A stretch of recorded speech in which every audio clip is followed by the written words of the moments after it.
kamay ay nangingimay. Bago pagising ko ho minsan dalawang kamay ho ni may nangimay. Bago sasabayan pa ho na sobrang sakit ang aking ulo, yung gahi magkakonekta. Ay nako, baka yay pagkatapos mong mamlansya, ikaw ay nagbabasa ng kamay. O di kaya na may pagkatapos mong magluto, ay maglalaba. Yun ay doon mo na kukuha. Naku inay, wala namang ibang gagawa ng gawain bahay kundi ako. Ay iyo ining-ingatan ang iyong katawan at kayong mga bata pa. Ikaw ay magpa-check up sa doktor, magpasama kaya kay Kaislaw. At baka mariristahan ka ng doktor ng sangimay. Sa sige ining, at ako'y uuwi at ako'y magsasaing pa. Sige inay, at ako'y magluluto din ha. Dadating din ang kanyang ama.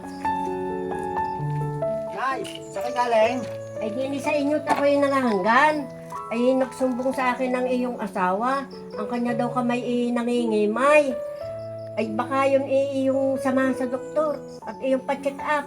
Kung nga ay matagal nang idinadaing sa akin ina yun Ay iyong tulungan naman sa gawain bahay.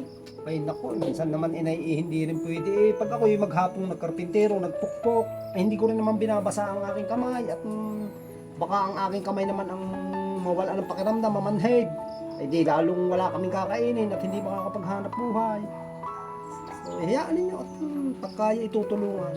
Sige nga. Sige. Kaya na, nangingimay pag ang iyong daliri. Hindi na masyado.